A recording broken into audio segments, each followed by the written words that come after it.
मी महेंद्र गायकवाड या कार्यक्रमाचं सूत्रसंचालन करणार आहे। या चिंचवडमध्ये मोळ्या गोसावीच्या पदस्पर्शाने पावन झालेल्या चिंचवड या ठिकाणी आपण हा सरदार वल्लभभाई पटेल प्रतिष्ठानच्या वतीनं कार्यक्रम आयोजित केलेला आहे।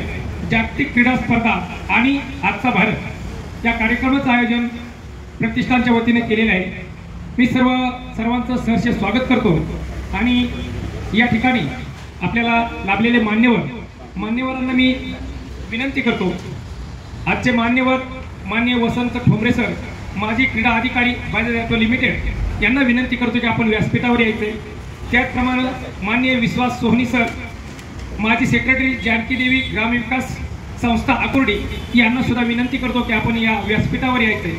त्याचप्रमाणे महेश बोरवले सर, क्रीडा संयोजक LCCIA PCMC चॅप्टर, या सर्व मान्यवरांचं या पुन्हा एकदा सहर्ष स्वागत करून मी ज्यांनी या कार्यक्रमाचे आयोजन केले असे माननीय पंकज पाटील सर यांनाही विनंती करतो की त्यांनी व्यासपीठावर उपस्थित राहायचे। सर्वांचं शाब्दिक असे सहर्ष स्वागत करून मी सर्व मान्यवरांना या ठिकाणी विनंती करतो, वसंत ठोंबरे सरांना, विश्वास सोनी सरांना आणि पंकज पाटील सरांना अशी विनंती करतो, आपण प्रत्येक कार्यक्रमाचं जे पूजन करतो ते दीप प्रज्वलनानं करतो किंवा एखाद्या फोटोला आपण हार घालून कार्यक्रमाचं उद्घाटन करतो, पण आजचा आपण कार्यक्रम वेगळ्या पद्धतीने ते उद्घाटन करणार आहोत। या ठिकाणी वृक्षाचं आपण पूजन करून ह्या कार्यक्रमात सोनी सरही या ठिकाणी, माजी सेक्रेटरी जानकी देवी ग्रामविकास संस्था आकुर्डी हे या ठिकाणी वृक्षाचं पूजन करत आहेत। पंकज पाटील सर हे या ठिकाणी वृक्षाचं पूजन करत आहेत। त्याचप्रमाणे बोरवले सर ही या ठिकाणी वृक्षाचं पूजन करत आहेत। या ठिकाणी कार्यक्रमाचं तुकोबाच्या सोयऱ्यात विठू सावळा पहावा, रामकृष्ण मनोनिया एक वृक्ष तो लावावा हे केलेलं आहे। आणि ज्या वेळेला झाडं लावत असतो आपण त्यावेळेला नुसतं झाडं लावून चालत नाही, तर त्याचं संवर्धन पण केलं पाहिजे। काय करते हे या ठिकाणी आपण प्रस्ताविकामध्ये सांगितलेलं आहे।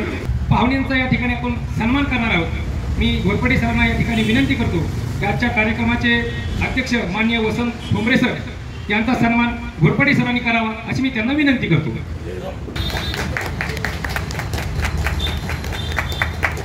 असे विश्वास सोहनी।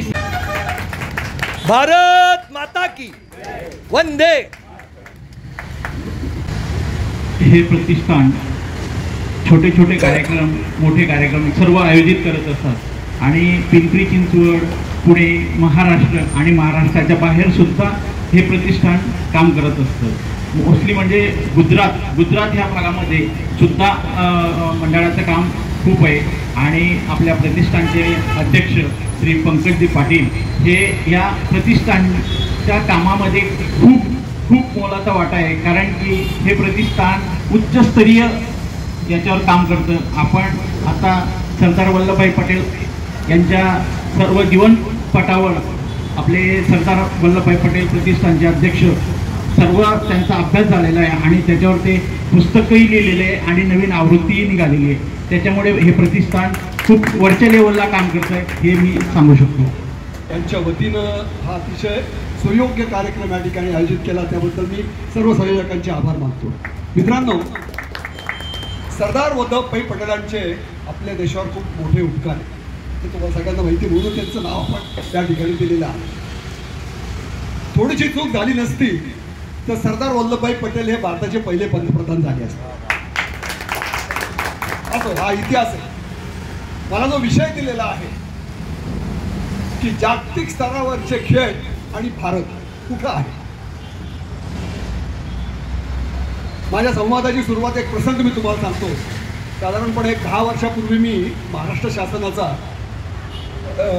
सामाजिक संस्थांचं परीक्षण या माध्यमातून मला महाराष्ट्रभर फिरायचं योग आला। माझं एज्युकेशन फील्डमध्ये जास्त काम असल्यामुळे त्यांनी आम्हाला सांगितलं होतं की आपल्याला महाराष्ट्रातल्या प्रत्येक विभागातल्या अतिशय उत्तम शाळा निवडायच्या आहेत आणि त्या शाळांना भेटी देऊन तुम्ही आम्हाला यादी द्या। तर आमची एक कमिटी होती आणि त्या कमिटीचा एक मी मेंबर होतो।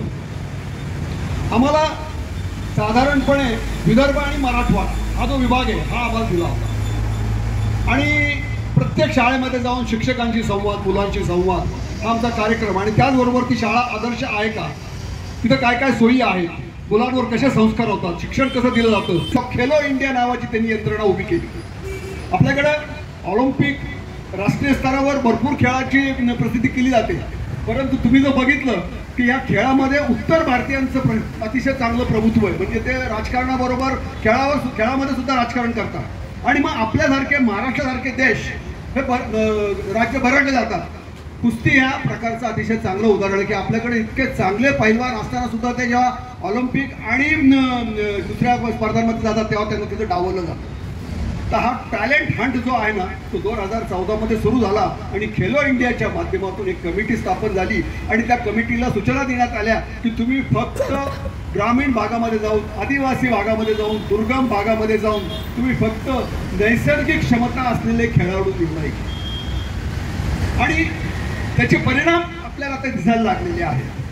प्रमुख दावेदार भारत देश आहे हे पण तुम्ही लक्षात ठेवायला पाहिजे. नॉर्थ ईस्टमध्ये तुम्ही जर गेला ना तर त्या ठिकाणचं वातावरण वेगळं आहे, कारण तिथलचं तर त्या लोकांचं नैसर्गिकच त्यांना इतके कष्ट आहेत ना की त्या कष्टामधून खेळाडू घडले जातात.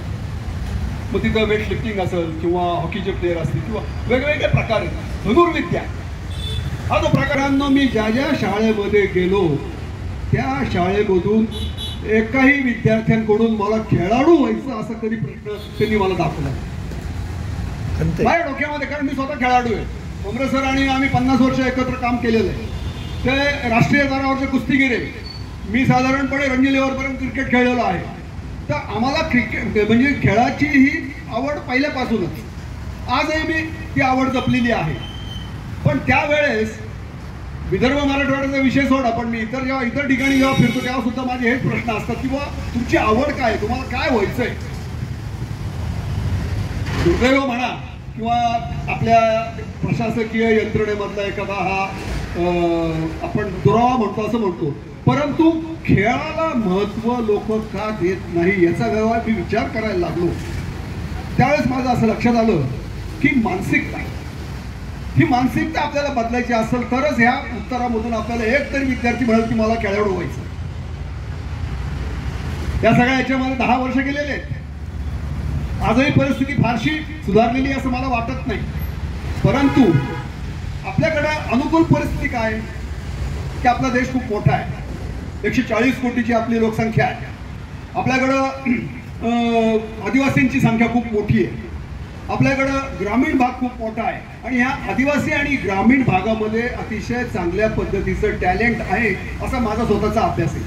आणि ते टॅलेंट जर शोधायचं असेल तर त्याला यंत्रणा लागते आणि ती जर यंत्रणा जर आपण उभी केली तर जागतिक स्तरावर आपण काहीतरी वेगळ्या पद्धतीने नाव कमावू शकतो असं मला स्वतःला वाटतं. आपण 3ऱ्या 4थ्या क्रमांकावर होतो.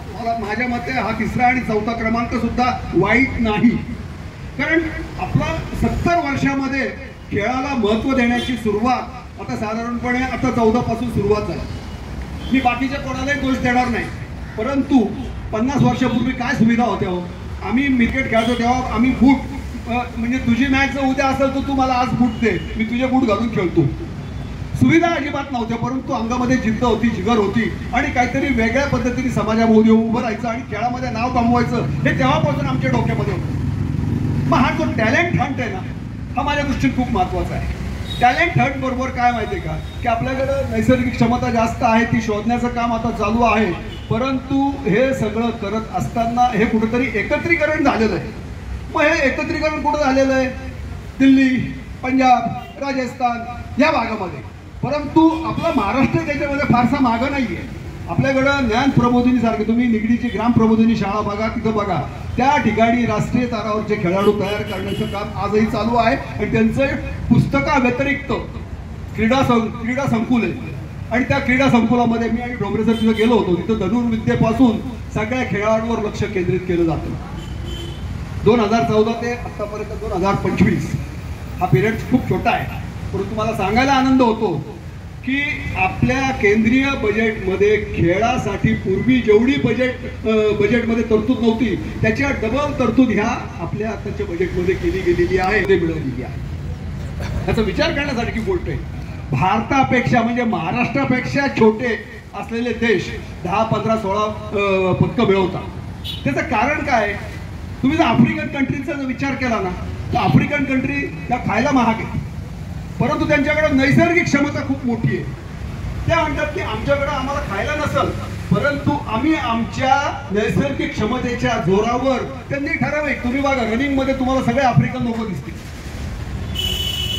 तुम्ही जर आज युट्यूबवर किंवा ऑलिम्पिक किंवा जागतिक स्तराच्या स्पर्धा बघितल्या तर तुम्हाला हुसेन बोल्ट पासून सगळे जण तुम्हाला त्या रनिंगमध्ये, म्हणजे युरोपियन लोकांची याच्यामध्ये काही चालत नाही, ते फक्त आफ्रिकन कंट्रीजला चालतं. त्याचं कारण त्यांच्याकडे नैसर्गिक क्षमता इतकी जबरदस्त आहे ना, ते पाणी न पिता व्यायाम करणारे लोक आहेत. मग त्यांच्याकडे ते पदकं निश्चित जाणार. आणि ते अशा पद्धत म्हणजे आपल्याकडे ज्या सुविधा आहेत ना त्या सुविधा पण त्यांच्याकडे नाही आहे. बघायला गेलो तर मला वाटतं की आपल्याला खेळाडूही कमी पडणार नाही आणि पदकंही कमी पडणार नाही याचा मला अतिशय विश्वास आहे. तर हा विषय खूप मोठा आहे. ह्याच्यामध्ये आता इतकी कॉम्पिटिशन आहे. आज तुम्ही चीनमध्ये गेलात तर चीन अमेरिकेला फाईट करतो स्पोर्ट्समध्ये. त्याचं कारण असं की बाळ जन्माला आला की त्याला टँकमध्ये फेकतात. हा शब्द तुम्हाला जरा आश्चर्यकारक होईल, पण तुम्ही युट्यूबवर काढून बघा की त्याला इतकं प्रशिक्षण दिलं जातं की तो फक्त खेळ आणि खेळ आणि खेळ ह्या याच्याकडे त्याचं लक्ष असतं. त्याचं कारण असं की त्याचे आईवडील त्याच्याकडं त्यांनी खेळामध्ये नाव कमवावं म्हणून लक्ष देत असतात. त्या ठिकाणच्या शाळा पण अतिशय उत्तम आहेत की त्या ठिकाणच्या सुविधा अतिशय उत्तम आहे. मी जर हे सगळं सांगत गेलो तो वेळ खूप आपल्याला लागेल, परंतु कधीतरी परत आलो तर चीन आणि जपानमधल्या शाळा कशा असतात त्याच्यावरचं माझं 1 तासाभराचं लेक्चर तुम्हाला मी काहीतरी सांगेन. परंतु आपल्याला ह्या जागतिक क्रीडा स्पर्धामध्ये जर नाव मिळवायचं असेल तर आपल्याकडं निधीची कमतरता नाही. भारत हा विकसनशील देश आहे. मी तुम्हाला एक सांगतो, जी लोक पदकं मिळवतात ती सगळी डेव्हलप झालेली कंट्रीज आहेत. त्यांच्याकडं साधन सुविधा पैसा भरपूर आहे. आपली लोकसंख्या जास्त असल्यामुळं आपल्याकडं इतर कामावर पैसा जास्त खर्च होतो आणि क्रीडाच्या कामावर पैसा कमी खर्च होतो. तर तो दुवा मोदी साहेबांनी काढून टाकलेला आहे. निधी आहे, खेलो इंडिया आहे, अतिशय इंटरनॅशनल कोच आहेत, चांगल्या सुविधा आहेत. तुम्ही दिल्लीच्या स्टेट युनिव्हर्सिटीमध्ये त्या मुलांना पाठिंबा देण्यासाठी तिथे एक सायकोलॉजिकल डिपार्टमेंट सुद्धा आहे की त्यात ते सगळं शिकवतात. म्हणजे बूट कसे घालायचे, त्याच्यामध्ये तू उभं कसं राहायचं, इथून त्यांची पर्सनॅलिटी डेव्हलपमेंट सुरू होती आणि मग तो इंटरनॅशनल लेवलवर अतिशय चांगल्या पद्धतीने काम करतो. बंधू आणि भगिनींनो, मला 10 मिनिटं वेळ दिलेला आहे, तो झालेला आहे. आणि मी तुम्हाला खरंच सांगतो की आपल्या देशाचा आपल्याला अभिमान असला पाहिजे.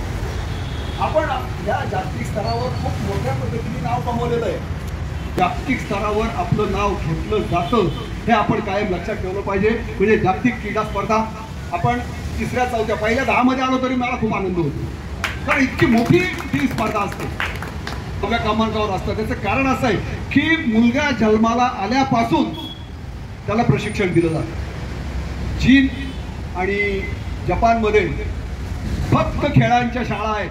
हे तुम्हाला ऐकून आश्चर्य वाटेल. आपल्याकडे कसं आहे, मी मागाशी सांगितलं की आपली मानसिकता आहे की आपले शिक्षक फक्त पुस्तकामधून शिकतात. आपल्याकडे खेळाची मैदानं सुद्धा नाही होतो. तर हे जर सगळं आपल्याला बदलायचं असेल तर अगोदर शिक्षकांनी, पालकांनी आपली मानसिकता बदलावी लागेल. सगळ्यांनी खेळावर लक्ष केंद्रित केलं, त्यांच्या घरच्यांनी त्यांना अतिशय चांगलं सहकार्य केलं आणि त्यांनी अतिशय चांगलं नाव क्रिकेटमध्ये कमवलं. क्रिकेट आणि ॲथलेटिक्स, कुस्ती ह्या सगळ्या वेगळ्या वेगळ्या प्रकारे सांघिक खेळ. मला असं वाटतं की आपण आपली मानसिकता बदलली पाहिजे. मुलांना टीव्ही आणि मोबाईलपासून बाजूला ठेवा आणि त्यांच्यामध्ये धाडस निर्माण करा, त्यांच्या व्यक्तिमत्वामध्ये फरक घडून आणा. तर ते उद्देश आमच्या ह्या फ्रेंड्स ट्रेकिंग क्लबने आता साध्य केलेला आहे. आज आम्ही जवळजवळ 120 ट्रेक केलेले आहेत, त्यातले 100 ट्रेक मी केले. त्याचं कारण असं की एक जिद्द असायला पाहिजे आणि ती जिद्द आपल्यामध्ये डेव्हलप झालेली आहे असं मला स्वतःला वाटतं. आणि जागरूकता म्हणतो ना आपण, जागरूकता निर्माण झालेली आहे आणि आज प्रत्येक खेळाला अतिशय चांगल्या पद्धतीने गर्दी होते हे तुम्ही कायम लक्षात ठेवा. अहो, खो खोच्या जागतिक लेवलच्या स्पर्धा भरल्या याचा आपल्याला किती मोठा अभिमान असला पाहिजे. कबड्डीच्या जागतिक स्पर्धा भरल्या याचा आपल्याला किती मोठा अभिमान असला पाहिजे. काका पवार सारखा एका खेडेगावातला पैलवान तो पुण्यामध्ये येऊन त्याचं तालीम त्यांनी सुरू केली आणि त्याचे पट्टे आज राष्ट्रीय स्तरावर खेळतात. याचा किती मोठा आपल्याला अभिमान असला पाहिजे. तर मित्रांनो, जागतिक स्तरावर आपण कुठेही कमी नाही. क्रीडा स्पर्धा हा खूप मोठा विषय आहे.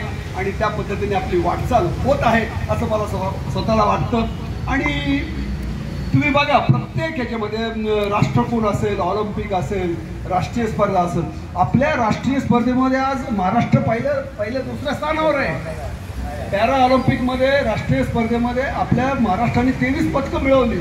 ते ही आकडेवारी सुद्धा आपण वाचायला शिकलं पाहिजे. आपण जे इथं बसलेलो आहोत ना, आपण खेळाचं जास्त वाचन करत नाही. मी पहिलं शेवटचं पान वाचायला सुरुवात करतो कारण मला खेळायची आवड आहे. तर मित्रांनो, माझे 2 शब्द तुम्ही ऐकले. संयोजकांनी मला तर हा जो आहे, भुला के गम सारे खुशी से जियो, उदासी में क्या गया मुस्कुरा के जियो. तर फक्त तुम्ही हसा. हे जे आमचा भारत आहे ना, हा कुठं जाईल, तर हसणं सुद्धा फार महत्त्वाचं आहे. तर त्या पद्धतीने मला सरदार वल्लभभाई पटेल प्रतिष्ठानने या ठिकाणी बोलवलं, माझा सन्मान केला. माझे 2 शब्द तुम्ही ऐकले. मी काय फार मोठा खेळाडू नाही, पण खेळाची आवड असणारा, रुची असणारा आणि प्रोत्साहन देणारा असा एक मी साधा माणूस आहे आणि त्या पद्धतीने काम करतो. शेवटचं सांगतो की या सरदार वल्लभभाई पटेल प्रतिष्ठानमध्ये माझ्याकडे 40-45 वर्ष मी ग्रामीण भागात काम केलेलं आहे. तुम्हाला कुठलीही माझी गरज लागली तर तुम्हाला मी सहकार्य करायला तयार आहे. एवढं बोलून मी माझे 2 शब्द संपवतो. धन्यवाद. तसं बोलण्याचं सौभाग्य प्राप्त झालंय हा मी माझा बहुमानच समजतो. सोनी साहेबांनी सांगितलं, बरेच विषय त्यांनी कव्हर केले. त्यात थोडीशी माझी अल्पशा मी भर घालू इच्छिन. जागतिक स्तरावर क्रीडा क्षेत्र आणि अवकाश संशोधन क्षेत्र असं आहे की याच्यात तुम्ही चुणूक दाखवली का ती बातमी जागतिक स्तरावर पोहोचते. म्हणजे ते तुम्ही स्थानिक क्षेत्रात काम करा, जिल्ह्यावर करा, राज्यात करा, राष्ट्रीय स्तरावर करा, इंटरनॅशनल स्तरावर करा, पण ह्या 2 क्षेत्रातली कामगिरीची दखल लगेच जागतिक पातळीवर घेतली जाते. तसं एक क्रीडा क्षेत्र आहे, त्याच्यामुळे त्याला वलय वेगळं प्राप्त झालेलं आहे. साहेबांनी मागाशीच सांगितलं 140 कोटी आपली लोकसंख्या आहे, बरोबर. आता खेळाच्या दृष्टीने विचार करू. 140 कोटी लोकसंख्या. ऑलिम्पिकचा विचार करूया. त्याच्यानंतर फुटबॉल, मोठे मोठे खेळ जे आहेत, त्यानंतर हॉकी, त्यानंतर क्रिकेट.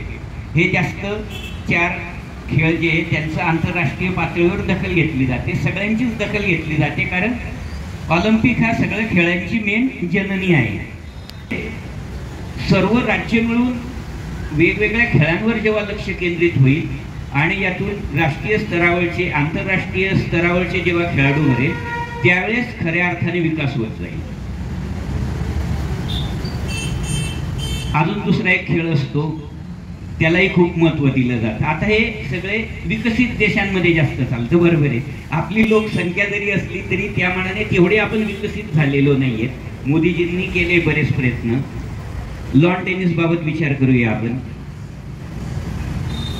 कुठल्या ग्रँड स्लॅम स्पर्धेमध्ये आपण फायनलला वैयक्तिक क्रीडा पोहोचलोय आजपर्यंत. खेळाडू गेलेत आपले तिथपर्यंत, तिथं धडकतायत, पण आता त्यांनी वर जायची गरज आहे. बरं, मग आता त्यांनी वर जावं म्हणून त्यांना मार्गदर्शनाची जी गरज आहे ती सरकारकडून झाली पाहिजे. त्यांच्यामध्ये काय त्रुटी राहते, त्यांना काय काउन्सिलिंग करायला पाहिजे. ते तिथपर्यंत जाता ही खरोखर खूप मोठी गोष्ट आहे. पण जिथं थोडंसं कमी पडतंय ना तिथं ती गोष्ट झाली पाहिजे. आणि त्याचं रूपांतर अशा किती लेडीज आहे ज्यांनी 20 ग्रँड स्लॅम स्पर्धा जिंकल्या सर. लेडीज, जेंट्स नाही म्हणत मी. विल्यम्स भगिनी, ती आर्थिक क्षमता ती गव्हर्नमेंट जवळ आहे. दुसऱ्या पॅरलल बाजू पर्सनल खेळाडू श्रीमंत जे असतील ते करू शकतात. सर्वसाधारण खेळाडूंना त्रास होतो. नॉर्थ ईस्ट मधल्या भागात तर किती गरिबी आहे. मी जातो टुरिझमला तेव्हा बघतो. आणि जी साधन सामुग्री त्यांच्याजवळ उपलब्ध आहे त्याचा देखील ते किती छान उपयोग करतात. त्यांच्याजवळ नैसर्गिक गुण आहे तो, पण त्याला सेनादर हा उत्तम पर्याय. आणि त्याला कसं झालं पाहिजे, पहिल्यापासूनच 2-3 वर्षाचे झाले ना तिथंच 500 महिला 500 पुरुष बटालियन. ओके, त्यांचा कोण करतो, त्यांचा ब्रिगेडियर पण तोच, क्रीडा क्षेत्राशीच रिलेटेड ते क्षेत्र. बघा आता आपल्याला आपण विचार केला लोकसंख्येमध्ये इथे तिथे, आता शेवटचे 1.5 मिनिटात हा विषय कंप्लीट करून मी संपवणार आहे. आपल्याला कुठं जायचंय? विकसित देशांच्या राष्ट्रात यादीमध्ये जायचंय, बरोबर. आपण चाललोय पुढे पुढे. तर त्याच्यासाठी अवकाश संशोधन आणि क्रीडा क्षेत्र पटकन लगेच दखल घेतली जाणारी गोष्ट आहे. आपल्याला ते क्षेत्र गाठायचं असेल तर एखादं असं मंत्रालय सुरू व्हावं का? विकसित राष्ट्राचं आपलं विजन ते आहे. टार्गेट आपण त्या मंत्रालयाला द्यायचं की विकसित राष्ट्रामध्ये तो मंत्री, विकसित राष्ट्रांमध्ये आपला समावेश व्हावा तिथं. म्हणून काय करायला लागेल? ते एक मंत्रालय सुरू करून टाकायचं. मग त्या मंत्रालयाने काय करायचं? हा अभ्यास करायचा की कुठल्या क्षेत्रात आपण काम केलं म्हणजे अजून आपली प्रगती होईल. मग त्यांनी क्रीडा मंत्र्यांना, अजून अवकाश संशोधन, जे महत्वाचे ज्यांनी इंडस्ट्रियल क्षेत्रात 20-80 प्रिन्सिपल असतं, 20 याच्यावर काम केलं की आपण 80 मध्ये गेलो पाहिजे. त्या बाजूचा विचार करूया. क्रिकेट. आता टीका करणं हा माझा कधीच उद्देश नसतो, टीका करणं मला कधी आवडतही नाही. क्रिकेटमध्ये मागचे गेल्या वर्षातले 2 वर्ल्ड कप बघा, T20, T50. आजच मी आमच्या विकास कोरेंशी बोललो. काय झालं? सगळ्या मॅचेस आपण जिंकलो, खूप चांगली गोष्ट झाली. ऑस्ट्रेलिया आपल्या विरुद्ध हारला, पण ज्याचं रूपांतर यशात करायचं होतं नेमकं तिथं आपण कमी पडलो कुठंतरी. हा आपल्यातला न्यूनगंड नाहीये. आपण दिलेल्या संधीचं रूपांतर यशात करण्यामध्ये थोडंसं कमी पडलोय. आपण तिथपर्यंत पोहोचलोय, आपल्यात कॅपॅसिटी आहे, थोडीशी काहीतरी कुठेतरी गोष्ट राहते आहे. कदाचित असं असू शकेल की सांघिक प्रयत्नामध्ये कमी पडतोय का, किंवा माझ्यावर खापर फुटलं नाही पाहिजे, माझ्यामुळे मॅच हारलो याच्यात कमी पडतोय का, याचा उहापोह होऊन ते पॉईंट्स काढून ते पुढच्या स्पर्धेसाठी जर मागच्या वेळेसच झाले असते तर त्याचा दुसऱ्या वर्ल्ड कपला आपल्याला फायदा झाला असता. पण कदाचित तसं होतही असेल किंवा होत नसेल. जर होत असेल तर चांगली गोष्ट आहे, आणि होत नसेल तर ह्या गोष्टी झाल्या पाहिजे की जेणेकरून यातून चांगल्या काहीतरी गोष्टी निघतील. आता शेवटच्या 2 मिनिटात अजून थोडंसं विचार करूया. सेनादल. आता राष्ट्रीय स्पर्धेमध्ये सेनादल पुढे असतं, 2 नंबरला महाराष्ट्र असतं, बरोबर. आता भारताजवळ ती पॉवर आहे, ठीक आहे, आपण सेनादलालाच टार्गेट देऊन टाकूया. असं काही होऊ शकतं का? तुम्ही एक तुकडी अशी भरती करा की ती फक्त खेळाडूंसाठीच असली पाहिजे. एवढा खर्च होतोय ना, तर यांचं कामच ते, या तुकडीचं कामच ते, बटालियन असो, ग्रुप असो, काय जे असेल, हे 100, 500, 1000 लोक यांना वयाच्या 2ऱ्या वर्षी 3ऱ्या वर्षी. उपस्थित मान्यवर भारतातला सरदार वल्लभभाई पटेल प्रतिष्ठान आयोजित जागतिक क्रीडा स्पर्धा आणि आजचा भारत ऐकल्यानंतर खूप छान वाटतं. कारण आपला भारत देश महान आहे आणि आपल्या प्रत्येकाची जबाबदारी आहे, म्हणजे भारत स्वच्छ घडवणं, सुंदर घडवणं, सुजलाम घडवणं. आणि सर्वात महत्त्वाचं, मला कार्यक्रमाला पाटील साहेबांनी बोलवलं म्हणून नाही, मी ज्यावेळेस सामाजिक काम करत होतो त्यावेळेस मला माझ्या सामाजिक कार्याचा पुरस्कार पाटील साहेबांनी दिलेला आहे, तो पण सरदार वल्लभभाई पटेल या नावानं. त्याबद्दल मी पाटील साहेबांचं आणि स्टेजवरील मान्यवरांचं आभार मानतो. आणि असे समाज घडवण्यासाठी असे कार्यक्रम आपण सर्वांनी म्हणून घेतले पाहिजे, आपली प्रत्येकाची जबाबदारी आहे. आणि याच माध्यमातून माझं एक आपल्या इथं समोर बसलेल्या आणि स्टेजवरील मान्यवराला विनंती आहे, समाज काय करतो, जग काय करतो, त्यापेक्षा आपण काय करतो हे सर्वात महत्त्वाचं आहे. समाजाने करत बसायचं, आपण ते बघत बसायचं तर ते उचित ठरत नाही. कारण स्टेजवर बसलेले 5-6 मेंबर आहोत आम्ही, आणि समोर बसलेली माझी माता, बंधू भगिनी, पिता ज्येष्ठ नागरिक, सर्वांनाच विनंती आहे. पण आपण जुलैमध्ये पाऊस चालू झाल्यानंतर आपण भले रोहासीमध्ये राहत असाल, सिंधू सोसायटीत राहत असाल, किंवा पुढे राहत असाल, तर आपण कमीत कमी प्रत्येकाने आपल्या कुटुंबामध्ये जेवढे व्यक्ती तेवढे तरी झाडं लावण्याची आपण सुरुवात करूया. कारण आपण केल्यानंतर इतर समाज आपलं बघून नक्कीच परिवर्तन होणार आहे. एक छोटं उदाहरण सांगतो. आपले पंकजाताई मुंडे यांच्या सावरगाव घाटमध्ये जे फक्त तिथं 500 झाडं लावलेली होती. त्याच्या पाठीमागे माझा थोडा स्वार्थ होता की मला त्यांच्याकडून जागेसाठी काही सहकार्य घ्यायचं होतं मराठवाडा भवनासाठी. म्हणून मला आपण कुठं काय दिलं तर आपल्याला कुठं काय मिळणार आहे. समाजासाठी अपेक्षा ठेवून मी ते काम केलं होतं. तर मी 500 झाडं लावल्यानंतर आज झाडं ती खूप 15-20 फुटाची झाडं झालेली आहेत. 2 वर्ष उन्हाळ्यामध्ये टँकरने आपण त्यांना पाणी घातलं. पण महत्त्वाचं मी 500 झाडं लावली, ते काही मोठं एवढं विशेष काम नाही. पण मी 500 झाडं जाऊन लावल्यानंतर तिथे कमीत कमी त्या परिसरामध्ये 50,000 झाडं लावून समाज कार्यकर्ते म्हणा, ग्रामपंचायतीने प्रत्येकाने एक परिवर्तन होऊन एवढी मोठी झाडांची नवर उभं राहिली. त्याचा खूप मोठा आनंद आहे. मी 500 झाडं लावली म्हणजे काही एवढं मोठं काम केलं नाही. पण जेव्हा काका एखादं काम करते तर माझ्या नक्की भावना होणार, जेव्हा काका काम करते आपण का करू नये. तर या माध्यमातून आपण अशी वृक्ष संवर्धन, वृक्ष संगोपन चळवळ चालू ठेवूया. आणि विश्वगुरू जगद्गुरू संत श्री तुकाराम महाराजांनी वृक्षालाच देव मानलेलं होतं. वृक्ष बोलले आम्हा सोयरे, वनचेरी पक्षीही सुसवरे. तर आपण त्यांचं अनुकरण करून आपण समाजामध्ये आपला भारत देश सुजलम सुफलम घडूया. आणि असंच पाटील साहेबांच्या हातून सामाजिक कार्यक्रम उपक्रम घडत जावे असे परमेश्वरांनी प्रार्थना करतो. रामकृष्ण हरी. यानंतर आपण अध्यक्ष मनोगताकडे वळणार आहोत. मी अध्यक्ष मनोगत सांगण्यापूर्वी वसंत ठोंबरे सरांचं या ठिकाणी परिचय करून देतो. मला परिचय करून देताना अतिशय आनंद होत आहे. हे माजी क्रीडा अधिकारी बजाज लिमिटेड या कंपनीमध्ये काम करत होते. त्या कंपनीमध्ये काम करीत असताना त्यांनी आत्तापर्यंत 150 वेळा ट्रॅकिंगचं आयोजन केलेलं आहे. त्या ट्रॅकिंगमध्ये वय वर्ष 10 वर्षाच्या वयापासून ते 70 वर्षाच्या म्हाताऱ्या माणसापर्यंत त्यांनी 150 वेळा ट्रॅकिंग केले. त्याबद्दल त्यांचं सर्वांनी आपण टाळ्या वाजून कौतुक करूया. अशी लोक मिळणं या समाजामध्ये दुर्मिळ आहे. आपण हे एवढं मोठं काम करतात तर आम्हालाही थोडंसं मार्गदर्शन जर मिळालं तर आम्हालाही थोडासा त्याचा लाभ होईल. यानंतर मी ठोंबरे सरांना विनंती करतो की आपण आपल्या मनोगताला सुरुवात करावी. बोला छत्रपती शिवाजी महाराज की जय. जय भवानी, जय शिवाजी. हर हर महादेव. खूप बरं वाटलं. कार्यक्रमाला आपण सुरुवात करूया. आगतम स्वागतम सुस्वागतम. आवाज येतोय ना पाठीमागे? तर आजच्या व्यासपीठावरील सर्व मान्यवर आणि जे 2 वक्ते ज्यांनी अक्षरशः म्हणजे एखादी क्रिकेट मॅच ज्या वेळेला ओपनिंग बॅट्समन जातात आणि तेच मॅच मारून जातात, तसं पंकज पाटील आणि माझे मित्र सोहनी सर यांनी ही संपूर्ण मॅच ओढलेली आहे. आता मला फक्त विजयाचं एक 4-6 मारायची, बाकी काही याचा विशेष नाही. तर मी मुद्दामून मागच्या 3-4 दिवसापूर्वी श्रीयुत कंक सरांचा मला फोन आला आणि म्हणाले तुम्हाला आमच्या कार्यक्रमाला यावं लागेल. तर मी म्हटलं, कारण स्त्री असते, स्त्रीचं माहेर हे वीक पॉईंट असतं, तसं माझं माहेर म्हणजे हे बजाज ऑटोमधले आणि आमचे पोरे सर, बाकी सगळे दळवी या ठिकाणी सगळे जे आहेत की मला ओळखणारे माझ्या घरामधले आहेत, कंपनीमधले आहेत. आणि मग मी ना कशाला म्हणून मी या कार्यक्रमाची लगेच स्वीकार करतो. इतकं सुंदर दोघांनी इतकं सुंदर विवेचन केलेलं आहे की मला खरंच सांगायचं तर काही राहिलेलं नाही.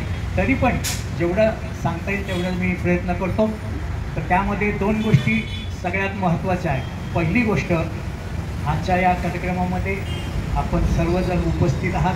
तर उपस्थितांचं मी वसंत ठोंबरे आपल्या सर्वांचं हार्दिक स्वागत करतो. माझं नाव वसंत. मला बरेच लोक विचारतात की वसंत आणि संत, वसंतमध्ये संत येतो बघा, वसंतमध्ये काय येतो? संत येतो. तर वसंत आणि संत यामध्ये काय साम्य आहे असं मला बरेच जण विचारतात. तर मी सांगत असतो, संत आले की संस्कृती सुधारते, संत जर आले तर संस्कृती सुधारते, आणि वसंत आला की प्रकृती सुधारते, म्हणजे हेल्थ. हे सगळ्यात महत्त्वाचं. प्रकृती, हेल्थ इज वेल्थ. शेती संपदा हीच खरी धनसंपदा आहे आपल्या याच्यामध्ये. आणि अजून 2 गोष्टींनी मी हे चांगलं सांगू शकतो की 65 किलोची तलवार बाळगतो त्याचं नाव यशाजी. कारण काय तर इथं म्हणून मी हे मुद्दामून सांगतो. 65 किलोची तलवार वागवतो त्याचं नाव यशाजी. हात नसला तरी शत्रू लढत राहतो त्याचं नाव तानाजी. काय, हात नसला तरी लढत राहतो त्याचं नाव तानाजी. आणि सिंहाला फाडतो त्याचं नाव संभाजी. आणि ह्या सगळ्यांना घेऊन, वडील सर्वांना घेऊन स्वराज्याची निर्मिती करतो त्याचं नाव शिवाजी, छत्रपती शिवाजी. अजून राहिल्या 2 गोष्टी, त्यामध्ये मी जाता अजून एक सांगतो. आत्ता आधुनिकच्या काळामध्ये मी थोडंसं सांगतो की त्यामध्ये जो साहित्यामध्ये लेखणीने बेधडक लिहितो त्याचं नाव सुरेशजी. तसं धोरण बदलल्यामुळं आता खेळाकडे पाहण्याचा कल बदललेला आहे. करिअर म्हणून सुद्धा आता लोक परदेशामध्ये तुम्ही गेला ना, जे खेळाडू आहेत त्यांची विमानं आहेत स्वतःची, सोन्याचे बूट आहेत, त्यांच्या पायामध्ये सोन्याचे बूट आहेत, एवढं त्यांच्याकडे पैसा आहे. तर त्याचं कारण काय आहे? तर त्याचं कारण, महत्त्वाचं कारण म्हणजे तेथील सरकार जे आहे, सरकारचं त्या याच्यावरती सगळ्यात जास्त लक्ष आहे. उदाहरणार्थ तुम्हाला सांगतो, आपल्याकडे त्याला खेळायचं म्हटलं की तो पहिल्यांदा त्याला नोकरी करावी लागते, घरचा प्रपंच पाहावं लागतं, आर्थिक परिस्थिती सांभाळावी लागते आणि इन्फ्रास्ट्रक्चर नसतं, निरनिराळे स्टेडियम नव्हते पूर्वीच्या काळी, काही नव्हतं. आणि अशा याच्यात ते खेळाडू तयार झाले. त्यामुळं आता यांनी एक मगाशी पॉईंट फार सुंदर सांगितला की आपला भारत देश हा लोकसंख्येमध्ये 2ऱ्या क्रमांकावर आहे, बरोबर आहे. पण मी तेव्हा सांगतो भारत 2ऱ्या क्रमांकावर आहे, ते क्वांटिटी ऑफ लाईफ आहे. तसं एक घ्यायचं होता, तर एक जणाचं त्यांनी त्या शिष्टमंडळाने सिलेक्शन केलं. तेव्हा दुसऱ्याने विचारलं की तुम्ही त्याचं, मला वाईट वाटलं नाही पण तुम्ही त्याचं सिलेक्शन काय, आमच्या जर दोघांचं सगळ्या गोष्टी सारख्या आहेत तर त्याचं सिलेक्शन तुम्ही काय केली, याचं मला फक्त उत्तर द्या. तेव्हा त्या शिष्टमंडळाने सांगितलं की आम्ही सगळ्या गोष्टी पाहिल्या आणि त्यात एक गोष्ट आमच्या लक्षात आली की तो खेळाच्या मधला माणूस होता, त्याचे खेळाचे सर्टिफिकेट त्याच्याकडे होते आणि त्या जीवावर आम्ही त्याला त्या कंपनीत घेतलं. मग आपल्या देशामध्ये सुरू झालं की मग शाळेमध्ये विद्यार्थी जातो, त्याला 5 मार्क द्यायची. त्यानंतर हे सरांनी सांगितलं सेनादलामध्ये या, काय खूप छान सजेशन सरांनी दिलेलं आहे की शिष्यवृत्ती द्या, हे द्या, असं अनेक गोष्टी. जेव्हा फॅसिलिटीज तुम्ही द्याल तर तुम्हाला ह्या सगळ्या गोष्टी व्यवस्थित करता येतील. वो health is wealth and ounce of health is better than ton of gold. तर खेळायचं कशासाठी, हे सगळं कशासाठी करायचं, तर तुमची प्रकृती चांगलं राहण्यासाठी खेळायचं. खेळलं पाहिजे, प्रकृती चांगली. पण काय होतं, परमेश्वराने आपल्याला हे जे शरीर दिलेलं आहे ना, हे फुकट दिलेलं आहे. परमेश्वराने जे शरीर दिलं आहे ना, ते फुकट दिलं. त्यामुळं आपल्याला याची किंमत कळत नाही, या शरीराची किंमत कळत नाही. पण आजारी पडल्यावर मग मात्र त्याच्यात आमचे पतंजली ग्रेट होते. ते म्हणतात, पतंजली काय म्हणतात, yoga is a preventive maintenance, की तुम्ही आजारीच पडले नाही पाहिजे म्हणून योग केला पाहिजे किंवा व्यायाम केला पाहिजे किंवा खेळलं पाहिजे, निरनिराळ्या स्पर्धेमध्ये भाग घेतला पाहिजे. का, की तुमची त्याच्यामुळे प्रकृती ठणठणीत राहते. जसं ज्ञानेश्वरांनी या ठिकाणी म्हटलेलं आहे तसं मगाशी जगद्गुरूंचं यांनी सांगितलं, तर जगद्गुरू तुकाराम महाराजांनी देखील चांगली हेल्थ कशाला म्हणते याच्याबद्दल एक सुंदर वाक्य त्यांनी सांगितलेलं आहे. तुकाराम महाराज म्हणतात, तेही आरोग्य लाभते भाग्य नाही या करते. या शरीरामध्ये चांगलं आरोग्य लाभणं याच्यासारखं भाग्य दुसरं कोणतंही नाही. तर ज्ञानेश्वरांनी सांगितलं, तुकाराम महाराजांनी सांगितलं. तुम्ही म्हणणार हे जुने झाले, पण मी आधुनिक भाषेत सुद्धा सांगतो. हल्लीच्या भाषेमध्ये ज्याची लाखो पुस्तकं विकली तो स्टीफन कॉव्हे नावाचा एक लेखक आहे.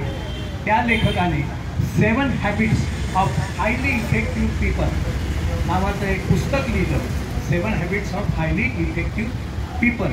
ते पुस्तक लिहिलं ज्याने जग अख्खं जिंकलं होतं, नेपोलियन बोनापार्टने. तर त्या बोनापार्टचा पराभव लॉर्ड वेलस्लीने केला. कोणी केला? लॉर्ड वेलस्ली, इंग्लंडचा जो होता, त्याने पराभव केला. आणि पराभव केल्यानंतर पत्रकारांनी त्या लॉर्ड वेलस्लीला विचारलं की एवढ्या मोठ्या जगज्जेत्या नेत्याचा किंवा लीडरचा तू पराभव कसा केला. तेव्हा त्याने एका शब्दात उत्तर दिलं की याचा पराभव करण्यामध्ये माझं फक्त क्रीडांगण आहे, लहानपणी मी ज्या क्रीडांगण, त्यामुळे मी याला हरवू शकलो. क्रीडांगण हे सगळ्यात महत्त्वाचं आहे. मगाशी ते सोनी सरांनी सांगितलं की त्यांचा इंग्लंडमध्ये नातू आहे, फुटबॉलमध्ये त्यांना जास्त महत्त्व देतात, खेळतात. तर त्या शाळाच सगळ्या करतात. दुसरं महत्त्वाचं त्याचं कारण असं आहे की परदेशामध्ये तुमच्यासारखं शिक्षण घेत नाही. ते काय करतात, लहानपणी तुमच्या बुद्धीचा कल कुठे आहे ते पाहतात, तुम्हाला कशात आवड आहे. बहुतेक पॉईंट सर्व कव्हर झालेले आहेत. जास्त वेळ न घेता आपण या ठिकाणी थांबूया. थांबता एक गोष्ट जरूर सांगेल की मगाशी माझा त्यांनी सत्कार केला किंवा हे केला, तर मी नेहमी सांगतो, फुलांचे हार कशाला, आभारांचे माझा हार कशाला, मी तुमचाच आहे, मग माझा सत्कार कशाला. धन्यवाद. किंवा असं म्हणतात की सदा बहारदार वृक्ष हे जंगलामध्ये राहतात, सदा बहारदार वृक्ष हे जंगलामध्ये राहतात, सुंदर फुले ही बागेमध्ये राहतात, चंद्र सूर्य ही आकाशामध्ये राहतात आणि तुमच्यासारखी सर्व माणसं माझ्या हृदयात राहतात. धन्यवाद. जय हिंद, जय महाराष्ट्र. की तुम्हाला माहिती असेल का नाही, पण मी 3 वर्ष कुस्तीमध्ये गोल्ड मेडल मिळवलेला माणूस आहे. वा वा. म्हणजे आपल्या पुणे विद्यापीठात 3 वर्ष गोल्ड मेडल आहे आणि मला माझी कुस्तीमध्ये हरियाणामध्ये हिसार, नंतर बनारस आणि म्हैसूर या 3 ठिकाणी मी अधिवेशन खेळलेलो आहे. त्यानंतर मी 3 महाराष्ट्राचे अधिवेशन खेळलेलो आहे. अकलूजचं अधिवेशन खेळलो, चाळीसगावचं अधिवेशन खेळलो आणि मुंबईचं अधिवेशन देखील खेळलेलो आहे. पण हे सगळं पाहिल्यानंतर मला कंपनीने कंपनीने घेतलं. त्यानंतर माझ्याबरोबर खेळणारे आहेत. माझा शूटिंग बॉल, हॉलीबॉल हे सगळ्यात चांगला गेम होता. मी ग्राउंडवर 2-2 तास हॉलीबॉल खेळायचो आणि कबड्डी खेळायचो. मी पुणे विद्यापीठाच्या टीममध्ये होतो. शांताराम जाधव महाराष्ट्र भारताचे कॅप्टन होते, त्यांच्याबरोबर मी पुणे विद्यापीठाच्या टीममध्ये होतो. त्यामध्ये लक्ष्मण शेखर होते. असे अनेक जण त्यामध्ये होतो. तर मी व्हर्सेटाईल, ज्याला म्हणतो अष्टपैलू असा एक थोडंसं, त्यामुळं मला हे सगळं माहिती आहे. खेळामधल्या मला सगळ्या गोष्टी ज्या आहेत त्या माहिती आहे. जाता जाता सांगून जातो. कुस्तीचा आपल्या महाराष्ट्रामध्ये किंवा आपल्या भारतामध्ये काय करतो आपण, पहिल्यांदा त्याचं एकमेकाला ताकद आजमावतो. ताकद आजमावल्यानंतर मग त्याला धरून आणतो आपण, त्याच्या पाठीवर बसतो आणि मग त्याला दमून मग पाहतो. ते तसं नाही म्हणाले, ते म्हणाले असं करायचंच नाही. जिथे ठरलं तिथेच कुस्ती चित केली पाहिजे. आपण हे काय नवीन, मला त्यांनी खूप छान छान गोष्टी सांगितल्या, मी खूप शिकलो तिथे. तर त्यांचं एकच तुम्हाला सांगतो, त्यांनी सांगितलं अरे वा. प्रत्यक्ष समजा आपण करतो. समजा मी हे असं उचललं, एक पट काढला, हां, एक पट काढल्यानंतर तुमचं वजन सगळं ह्या पायाला आलं. हां, बॅलन्स, त्यांनी बॅलन्स ढासळायचं हे कसं, त्यांनीच तर असं केलं, लगेच पाठवेलच चित. बघा, मागं जायची गरज नाही. त्यानंतर तुम्हाला म्हणजे एवढं सिस्टमॅटिक त्यांनी अभ्यास आणि तो काढला की मला खरोखर ते गोष्टी. मग मी बिर्ला गुरु हनुमानांची बिर्ला व्यायामशाळेत गेलो. तिथंपर्यंत माझे करतार सिंगबरोबर मी कुस्ती खेळलेलो आहे. विजय खिंदकेसरी विजय कुमारबरोबर माझे ऑल इंडियाला कुस्त्या झालेल्या आहेत. तर हे सगळं अभ्यास केल्यानंतर आपण का कमी पडतो याचा अभ्यास करू. आणि मग तुम्हाला सांगतो, बजाज ऑटोमध्ये आम्ही कुस्ती सुरू केली.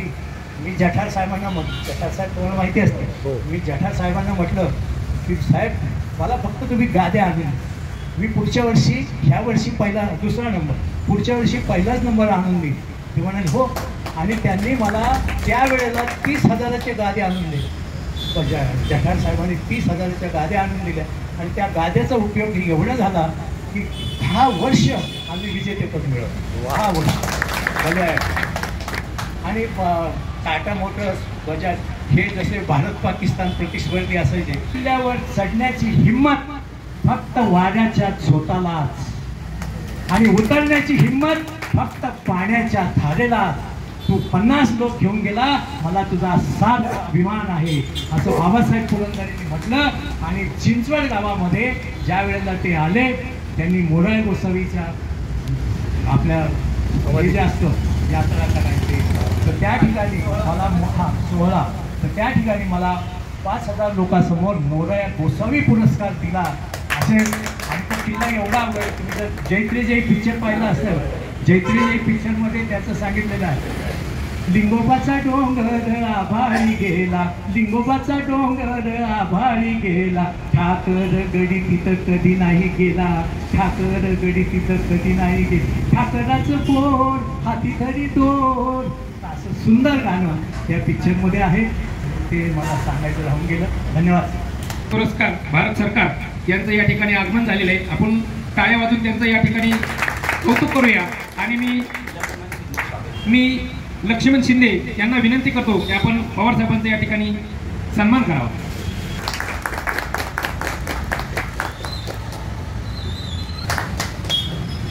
मला लोक नेहमी प्रश्न विचारतात, गाव सर सगळ्यात महाराष्ट्रातला गड किंवा किल्ला कोणता अवघड आहे, कोणता अवघड आहे, मला असं म्हणजे प्रश्न विचारतात. तर मी त्यांना गमतीने सांगत असतो की महाराष्ट्रातले म्हणजे अनेक आहेत, पण त्यातलं मी गमतीने सांगतो, महाराष्ट्रातील सगळ्यात अवघड किल्ला असेल तो घराचा उंबरठा. तो एकदा ओलांडला की महाराष्ट्रातला जगातला कोणताही किल्ला अवघड नाही. कारण आमचे सोहनी सर हे कधी ट्रेकिंगला कधीच आले नाही. आत्ता ह्या 3 वर्षामध्ये मी फ्रेंड्स ट्रेकिंग क्लबची स्थापना केली आणि त्यामध्ये हे जॉईन झाले आणि त्यांनी 100 किल्ले केले. त्यांचं BP सगळ्या गोष्टी, त्यांचं डायबिटीस सगळं क्लिअर झालं ना, आज ते एकदम ठणठणीत आहे. तर ह्या त्यातला फरक आहे. तर काय होतं तर त्याचं कारण सांगतो, घामाद्वारे आपण जेव्हा एखाद्या ट्रेकिंगला जातो तर घामाद्वारे आपल्या शरीरामध्ये जे टॉक्सिन्स असतात, विषारी द्रव्य ज्याला म्हणतात, तर ते विषारी द्रव्य घामाद्वारे निघून गेलं की तुमचं शरीर शुद्ध होतं आणि मग तुम्हाला त्याच्या कोणत्याही डॉक्टरची आवश्यकता लागत नाही. हे त्यातलं मेन सूत्र आहे. आणि त्यामुळं माझ्याबरोबर बजेट ॲटोमध्ये जे काम करणारे आहेत त्यांनी 250 किल्ले कंपनीने मला बस दिलेली होती, नाश्ता द्यायचे आणि आम्ही सर्व किल्ले गड करायचे. मला एकदा आठवतं की यांना कंक साहेब म्हणले मला यायचं तुमच्याकडून, या. तर ते आले आणि त्यांनी एक कविता एवढी सुंदर केली. मागच्या एका कार्यक्रमामध्ये माझे मित्र आहेत त्यांनी ती कविता वाचून दाखवली.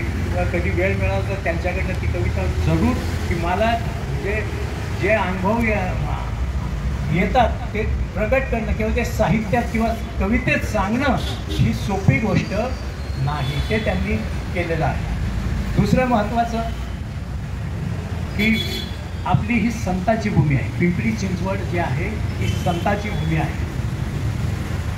त्यांच्या पदस्पर्शाने पवित्र झालेली अशी ही भूमी आहे. संत ज्ञानेश्वराने ज्ञानेश्वरीच्या 16व्या अध्यायामध्ये सांगितलेलं आहे की जगामधलं सगळ्यात पहिलं सुख कोणतं असेल तर निरोगी काया. काय सांगितलं बघा ज्ञानेश्वराने ज्ञानेश्वरीच्या 16व्या अध्यायामध्ये, जगामधलं सगळ्यात पहिलं सुख कोणतं असेल तर निरोगी काया. काया तर प्रत्येकाला दिलेली आहे. लिंगाणा हा सगळ्यात अवघड किल्ला समजला जातो. कारण लिंगाणा किल्ल्यावरती शिवाजी महाराजांनी 5 लिंगणच ठेवले होते. मग अशी जाता ते एक सांगायचं राहून गेलं की छत्रपती शिवाजी महाराजांनी वयाच्या 16व्या वर्षी, किती वयाच्या 16व्या वर्षी तोरणा किल्ला घेतला आणि स्वराज्याचं तोरण बांधलं. तसं मी वयाच्या 17व्या वर्षी, किती मागच्या महिन्यात बरं का, किती वयाच्या 17 मागच्या महिन्यात 17 म्हणजे तुम्ही सगळ्यांचे प्रश्नचिन्ह फक्त उलट करा, 17च्या फक्त उलट करा. 71व्या वर्षी मी महाराष्ट्रातले 3 अवघड किल्ले आलम मलम उलम, ते मला AMK म्हणतात, ते एका दिवसात 3 किल्ले केले. आता एक मागच्याच महिन्यात जे आपल्यात जे विषारी द्रव्य आहेत ते शरीरातून बाहेर पडतात आणि आपण सुरळीत राहतो, तरुण राहतो. असं वाटतं की आता काय करून काय नाही. त्याचप्रमाणे गादीवरची कुस्ती आणि मातीतली कुस्ती हा काय प्रकार आहे तर ती एक आपल्याला नवीन माहिती मिळाली. फक्त गादीवरची कुस्ती सर परंतु चितपट होत नाही. मातीतली कुस्ती ही चितपट होती. चितपटमध्ये उचलल्याबरोबर त्याला खाली पाटण टेकवली जाते, त्याला चितपट म्हणतात, बरोबर का? माझ्या माहितीप्रमाणे हे आहे असं. तर अतिशय चांगल्या पद्धतीनं आणि गादीवरची कुस्ती ही पॉईंटवर चालली जाते आणि मातीतली कुस्ती ही चितपट केली जाते. पहिलवानला डायरेक्ट पाठ टेकवणे म्हणजे चितपट. अतिशय चांगल्या पद्धतीने सरांनी आपल्याला मार्गदर्शन केलेलं आहे. मित्रांनो, आपण कार्यक्रमाच्या शेवटापर्यंत पोहोचलेलो आहोत. मी आभार प्रदर्शन करण्यासाठी माननीय संजय चव्हाण सर, क्रीडा संयोजक यांना विनंती करतो की आपण या कार्यक्रमाचं आभार प्रदर्शन करावं. नमस्कार मित्रांनो, भारतरत्न सरदार वल्लभभाई पटेल प्रतिष्ठान आयोजित जागतिक क्रीडा स्पर्धा आणि आजचा भारत हा जो परिसंवाद कार्यक्रम या ठिकाणी पंकज पाटील आणि सर्व सरदार वल्लभभाई पटेल मित्रपरिवार यांच्या माध्यमातून या ठिकाणी सादर करण्यात आला, जो परिसंवाद घेण्यात आला, या कार्यक्रमासाठी आपण सर्वजण या ठिकाणी वेळात वेळ काढून उपस्थित राहिलात.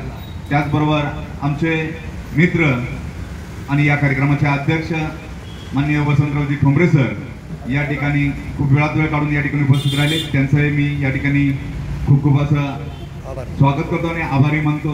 तसेच मराठवाडा मित्रमंडळाचे अध्यक्ष आपले अरुण पवार साहेब या ठिकाणी उपस्थित राहिले. त्यांचंही मी या ठिकाणी स्वागत आणि आभार मानतो.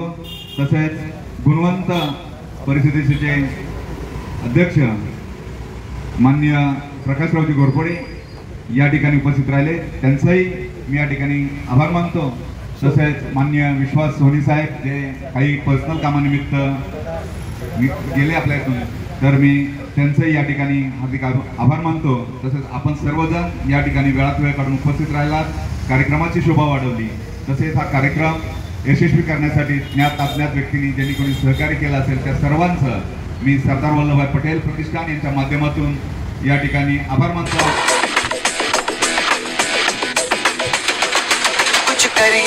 कुछ करिए नस नस मेरी खोले, हाय कुछ करिए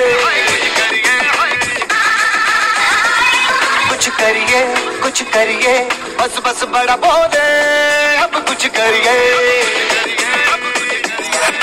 ओ कोई तो चल सिद्ध फड़िए, तू बेतरिए या मरिए, हाय कोई तो चल सिद्ध फड़िए, तू बेतरिए या मरिए. शक दे इंडिया, शक दे इंडिया, शक दे इंडिया, शक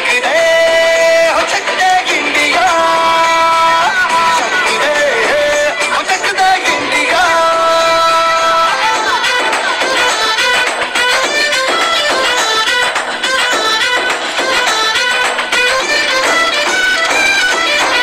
लड़ती पतंगों में, भिड़ती उमंगों में,